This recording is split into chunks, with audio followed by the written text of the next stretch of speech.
B'siyata d'shmaya, we're going to learn Shabbos Daf Tzadik Beis. We're going to start the Mishnah approximately a third from the top of the Amud. Says the Mishnah, Hamoitzi, if somebody takes out, transfers an item from one domain to the other, Bein biyaminoi, if he does it with his right hand, Bein bismoiloi, with his left hand, B'toicheikoi, on his bosom, Oi al kseifov, on his shoulders, Chayev, he is chayev, shekein masa b'nei kahos. The issue here is what's called a normal way of carrying and what's an abnormal way of carrying. A person who does a melacha in an abnormal fashion is not chayev on Shabbos. If it's a normal fashion, he can be chayev. So here the Mishnah says that carrying with one's right hand, left hand in one's bosom or on one's shoulders is called a normal way of traveling, and the Mishnah brings proof for one of them, it seems, and that's about carrying on the shoulders from the Bnei Kahos, where the Pasuk says, B'kosef Yisa'u, that some of the Kalim of the Mishkan, they would carry the Orin and the Mizbeach, they would carry that on their shoulders, and since it was an act, an activity that was done in the Mishkan, we learn from there to Hilchas Shabbos, and therefore it's called a regular, normal fashion of doing this malacha and is chayev. Continues the Mishnah, Kl'achar yodoi, if somebody carries with the back of his hand, what we might call in a backhanded fashion, beragloi, with his foot, bepeh, in his mouth, ubemarpeikoi, or in his armpits, beoznoi, in his ears, ubesaoroi, in his hair, ubepundosoi, or in his money belt, upio lemata, when his money belt has got the opening is towards the bottom, is downwards, and that's not a regular way of carrying in a money pouch. Bein pundosoi lechalukoi, or if somebody carries between his money pouch and his shirt, ubisfas chalukoi, or if he carries in the hems of his cloak, ubeminoloi, or in his shoe, ubesandaloi, in his sandal. In all these cases, potur. He's potor sheloi hoitzi kederech hamoitzien. He did not take out from one domain to the other in a fashion that is normal and accepted way to do such an activity. Says the Gemara, Omer Beloza, hamoitzi masui lemailo me'asara tvachim. If somebody transfers a load above 10 tvachim, he lifts his hand above his head, which is 10 tvachim above the ground, chayev, he's nonetheless going to be chayev, shekein masa b'nei kahos. That is how the b'nei kahos, when they were in the midbar, in the wilderness, that's how they would carry the kalim, and we'll soon see exactly how we know this, but when they would carry the kalim above 10 tfachim, and even though we know that normally 10 tfachim above the ground is no longer considered a reshus harabim, but that is only when you throw something in Reshus Harabim and it lands on a wall above 10 Tfachim, that it's not considered landing in Reshus Harabim. But if you're carrying into Reshus Harabim by lifting it up with your hands, even above 10 Tfachim, it is called Haitzah and is Chayev. Asks the Gemara, Masa b'nei Kahos minolon. How do we know that when the people of Kahos would carry it was above 10 Tfachim off the ground? Says the Gemara, it says in the Pasuk, and this is regarding the curtains that surrounded the Mishkan.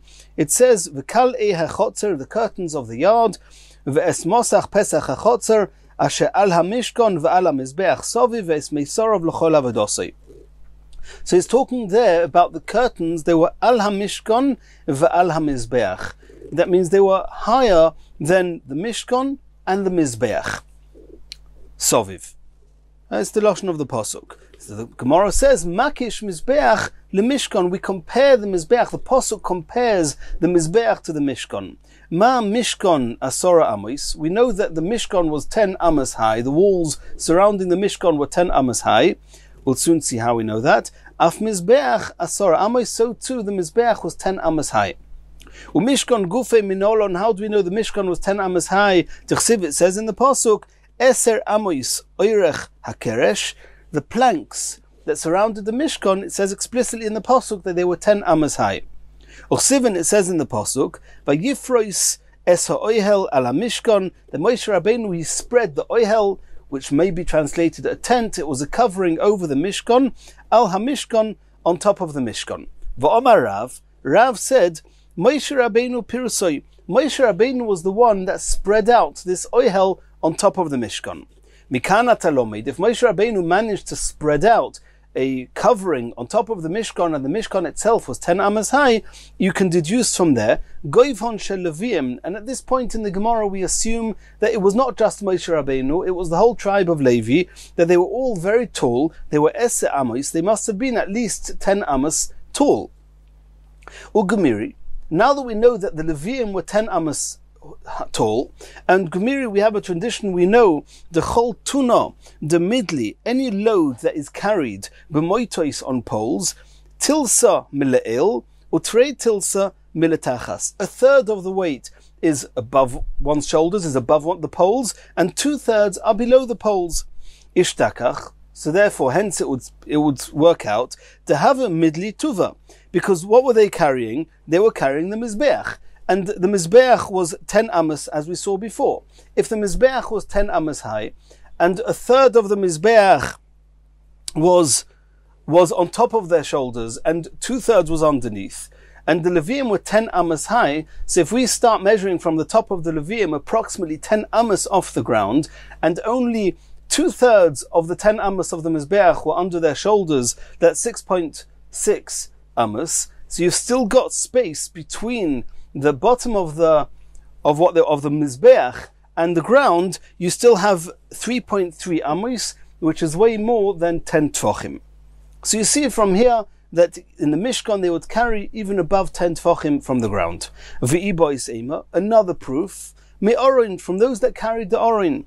And then we can say, even if they are normal height, an average person is up until his shoulders is 3 amas high, and they would carry the orin. The Omar Mar, Oroin Tisha, the Orin itself was 9 tefachim tall. The Kapoires and the cover tefach was 1 tefach. Harei Kanasora, so we have 10 tefachim was the height of the Orin. Ugumiri, and we have the tradition we mentioned before, the Chaltuno, the midli b'moitois, any load that's carried on poles, tilsa mila'el, a third is on top of the pole, with trei tilsa milera, and 2/3 is underneath the pole. So how a third of 10 tefachim was above, 2/3 of 10 tefachim was underneath. 2/3 of 10 tefachim is 6.4 tefachim. And the typical Levi would be 3 amas, which is 18 tefachim. That leaves ample space underneath the orin and before hitting 10 tefachim off the ground. So you see that they would carry the orin more than 10 tefachim above the ground. Asks the Gemara, V'ligmer Moshe, why can't you learn out from the first proof of Moshe and the Leviim that carried the Mizbeach? Why do we have to resort to the second proof of the Orin? Says the Gemara, Dilma Moshe Shani. It could be that Moshe was the only one that was that tall, that was 10 amas. It could be all the other Leviim were not 10 amas tall, they were much shorter than that. In which case you would not have proof from the Mizbeach that was 10 amas high that it was actually above the ground 10 tefachim. However, regarding the Orin, that's a proof either way, because the Orin was much smaller, it was only 10 tefachim high. The Shechina only resides, and we know that the Shechina resided the whole time on Moshe Rabbeinu, and the Shechina only resides in somebody who's very big chacham, he's strong, v'oshir, and he's rich, ubal koimo, and he's tall. So the only one that needed this condition was Moshe Rabbeinu. The Shechina spoke to him, so we know that Moshe Rabbeinu was a Baal Koima, was very tall. All the other Leviim, not necessarily. Continues the Gemara. Oma Rav Mishum Reb Chia. Hamoitzi Masui b'Shabbos al Roisha. If somebody balances a load on top of his head, is that a normal way of carrying and would be chayev, or is it not a normal way of carrying and then he'll be potter? So it says the Gemara, Rav said in the name of Reb Chia, chayev chatos, he will be chayev, shekein anshe hutzal oisim kein. The people in Hutzal, that's how they used to carry, they used to balance these baskets on top of their heads. They wouldn't even need their hands to help them balance it, and since it was normal there, therefore it's considered a normal way of carrying. Asks the Gemara of Anshe Hutzal Ruba de Alma, the people of Hutzal are most of the world that we can assume that if they do it, it's normal for everybody else. Says the Gemara, Eloi itmar hochi itmar. Say it a bit differently, as follows: Omar Rav Mishum Reb Chia, Echod mibnei Hutzal, shahoitzi masel roishe, if somebody from the place of Hutzal goes out with a load on his head, b'Shabbos on Shabbos chayev, he's going to be chayev, shekein bnei iroi oisen kein, since it's normal in his place in Hutzal, it's going to be considered normal for him. Somebody outside of Hutzal who carries that way, it's not a normal way of carrying, and he will be potter. Asks the Gemara, v'tibotil daiti itzel kol odom, why don't we just negate his view relative to the rest of the world? If all people in the world think it's not a normal way of doing it, just because people in Hutzal do it, then we don't really have to take that into account. Why don't we negate their view altogether? Even for the people in Hutzal. Elo itmar hochi itmar, the Gemara says, say it again a little bit differently. Hamoitzi masi al roishe, somebody who carries a load on his head, potur, he is potur. V'imtim tzuleiman, are you going to suggest that anshe Hutzal oisen kein, that the people of Hutzal do it, and therefore it should be considered a normal way of carrying? Says the Gemara, no, botla daiton itzel kol odom, we just negate that opinion, that view altogether. It's not a normal way of carrying, and therefore anyone who does it is potter. Continues the next Mishnah. Hamiskavein lohoitzi lefonov, if somebody intended to take out an object from one domain to another, he intended to take it out in carrying it in front of him. If it was over his shoulders, if it was wrapped onto his cloak, whatever it might have been, it was supposed to, he intended to take it out in front of him, and it slipped to behind him, which means that he did not really carry it in the way he intended to carry it. Potter, he's potter. La'achirov, if somebody intended to carry a load behind his back, and then it slipped to the front of him, and then he carried it that way, chayev, he's going to be chayev, and we'll see in the Gemara why there should be a difference. Continues the Mishnah, be'emes omru, in truth it was said, ho'isha hachigeres besina, a woman that girded herself with a short underskirt, bein milafoneo, bein milachorea, if she attached to this underskirt, she attached some load, and then it doesn't matter whether she attached it in order to carry it in front of her or behind her, then either way, chayeves, she's going to be chayev, even if it slips. If she put it at the front and it slipped to the back, she put it at the back, it slipped to the front, she'll be chayev, shekein royaliyos chayzer, since it's normal for such a skirt to move round, therefore it was something she took into account from the start of her journey, from the start of her moving, her carrying. She knew that this load may well move from the front to the back or vice versa. She took that into account, and then it's not called that she did the malacha against what she intended. Rabbi Yehuda Omer, af mekable piskin, the letter carriers, the people that would carry the letters for the royalty, and we'll see in the Gemara exactly who they are, it was common that they would carry it either at the front or at the back, and either way, they are chayev. The way that those mekable pitkin, these letter carriers, used to carry the letters, it was held in a fashion that the way they were carrying it, it would sometimes slip to the front, slip to the back, and therefore it was all included in their original intention. Says the Gemara, Ma'ishna lefonov ubaloi la'acharov de potur. Why do we say that if he intended to carry it in front of him and it slipped to the back, he's potur? Deloi is abid machshavtoi, since his original intention did not get fulfilled. And since his intention wasn't fulfilled, he will not be chayev. If so, says the Gemara, la'acharov ubaloi lefonov nami. Even if he intended to carry it at the back of him and it slipped to the front, also haloyis avid machshavtoi, his intention wasn't fulfilled. Why over there do we say he's chayev? Omer Rabbi Elazar says, Tavra, indeed it's a contradiction, and mishe shonozu lo shonozu. We can take it for granted that the Tana that held that hamiskavid lohitzi lefonov ubaloi la'achirav is potur would also say potur the other way around, la'achirav ubaloi lefonov.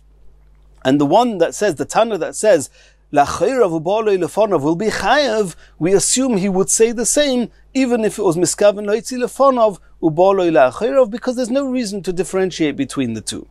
Omar Rava, Umay kasha, Rava doesn't understand what was bothering Rebbe Lozo. What's the contradiction? Dilma may be lefonov ubaloi la'achirov hainu tama de potter. The reason he's potter is if it slipped from the front to the back. Deniskavin shmira mu'ula. He intended to carry it with guarding whatever his load, guarding it very well. Va'alsa biyode shmira pchusa. And it turned out it slipped to the back, and then he ended up guarding that load in a poor fashion, in a less good fashion than if it's at the front, and therefore we say that his intention was not fulfilled and he's potter. If it was at the back and it slipped to the front, do you know why it's chayev? Hainu tama de chayev. Deniskavin ishmir pchusa. He was going to settle for a poor protection of this load. Also it slipped to the front and he ended up protecting it very well. There's no reason he shouldn't be chayev. His intention was not only fulfilled, it was done even better than he intended, and therefore he's chayev. Elomai kushya. Rava says, if there is a question, I'll tell you there's a different question here. Diyuka de masnisin kashya. From the diyukim, from what we can discern from within the Mishnah, there's another question. It says in the Mishnah, if he intended carrying it in front of him and it slipped to the back, he's potter. What can we determine from that statement? If he intended initially to carry it behind him and it didn't slip, it just stayed there, it stayed behind him, then we'll say it's chayev. It's only if he intended to carry it at the front, it slipped to the back, then his intention was not fulfilled, he's potter. But if his intention was it should be behind him, then he'll be chayev. Eima Sefer, how does that work with what it says the next line? La'achrav ubaloi lefonov hu de chayev. If he intended to carry it behind him and it slipped in front of him, he's chayev. We can deduce from there, he's only chayev because it slipped in front of him. Had it stayed behind him, we would say that that's a very poor way of guarding this load, and therefore, even if he intended that it should be at the back, it's not a normal way of carrying, and he's going to be potter. So we have a contradiction between the Reisha and the Sefer as to whether if he initially intended the load to be at the back and it stayed in the back, whether he's chayev. How do we deal with this contradiction? Omar Rebbe Lozo. So Rebbe Lozo responded, Tavra, indeed it's a contradiction. Misha shono zu, lo shono zu. It must be two different Tanoim. One Tana who holds that if he initially wanted it at the back and it stayed at the back, he'll be chayev. The other one, it'll be potter. It cannot be the same opinion. Omer Rav Ashi. Now it's Rav Ashi's turn to respond. He says, Mai kasha. I don't understand the contradiction. Dilma loy mi boya k'oma. Maybe we have to read the Mishnah as follows. Loy mi boya. It goes without saying that la'acharav u'boloi la'acharav dechayev. If he originally intended for it to be at the back and it stayed at the back and his intention was fulfilled, of course he's going to be chayev. Dis avida machshavtoi. His intention was fulfilled. Elo afilu la'acharav u'boloi lefonov. Even his intention was not fulfilled, and he wanted it at the back and it came to the front. Nonetheless, he's going to be chayev. It's tzrichalei, and that's the chiddush of the Mishnah. Sol kodai chamina, I may have thought hoil v'lo yisvad is avid machshavtoi. Lo chayev, since his intention was not fulfilled in the way he intended, that he's going to be potter. Kamash Malon, the Mishnah is coming to teach us the niskavin ishmira pchusa also b'yode ishmira mu'ula the chayev. That it's true that what he originally intended was not fulfilled, but it was fulfilled in an even better way. As we said before, he was intending to guard it in a very poor way, and he ended up guarding it very well. That's clearly not a reason that he should be potter. Even more so, he's going to be chayev. Continues the Gemara. We just discussed in the Gemara what happens if a person intends to carry a load behind him, and that's indeed what he did. Says the Gemara, Tanoi, it seems to be a machloikas Tanoim. What's the halacha in such a case? The Tanya, we learned in a brisa. Hamoitzi mois bepundosoi. If somebody carries out coins in a money belt, upio lemala, when the mouth of the money belt is facing upwards, chayev. That's a normal way of carrying. He's going to be chayev.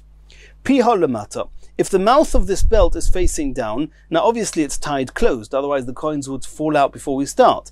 But since, even though it's closed, it could open up, the coins could fall out, it's not a normal way of carrying. So it's a machleikus. Rabbi Yehuda Mechayev, Rabbi Yehuda says, he's chayev.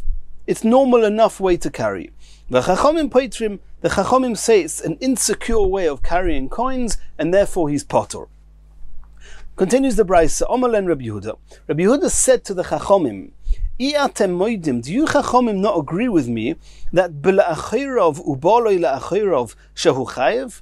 That somebody who intended carrying a load behind him, and he does carry it behind him, that he's chayev? There it's also an insecure way of carrying, and there you Chachamim, do you not agree with me that he would be chayev? And we're all taking it for granted that a money pouch facing down and a load on his behind him is in the same category. And if you agree that carrying me'achirov is chayev, so you should also agree with me that a money pouch facing downwards should be chayev. And they did not answer. And it doesn't say that they didn't agree to his comparison, but nonetheless they did not see that Rabbi Yehuda's question was proof enough that they should change. And we'll soon see in the Gemara that from the fact that they didn't answer, it would seem that they agree that the halacha of the achirov is the same as the piv lemata. And if the Tanakama say that piv lemata is potur, so too the carrying something behind one's back is also potur. Contrary to Rav Yehuda, who assumes that it's chayev, and that's the machlokes tanoim that the Gemara is referring to, that lachirov, ubali lachirov, is a machlokes tanoim. Let's see this inside.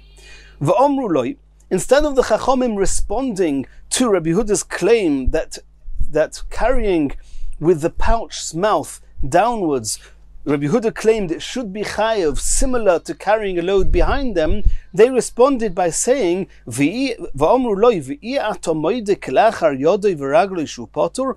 You, Rabbi Yehuda, do you not agree, and we saw in the Mishnah, that carrying in a backhanded way, in an unusual, not normal way, do you not agree that it's potur? And carrying with a money pouch with the mouth facing down is as unusual as kilachar yad. And you, Rav Yehuda, agree with me that the mouth, that doing it kilachar yad is potur, so can we not assume that you would agree that piv lemata is going to be potur? Why do you say chayev? Omer Rav Yehuda. Rav Yehuda responded, Ani amarti davar echod. I compared the pouch with the mouth down to carrying the load behind.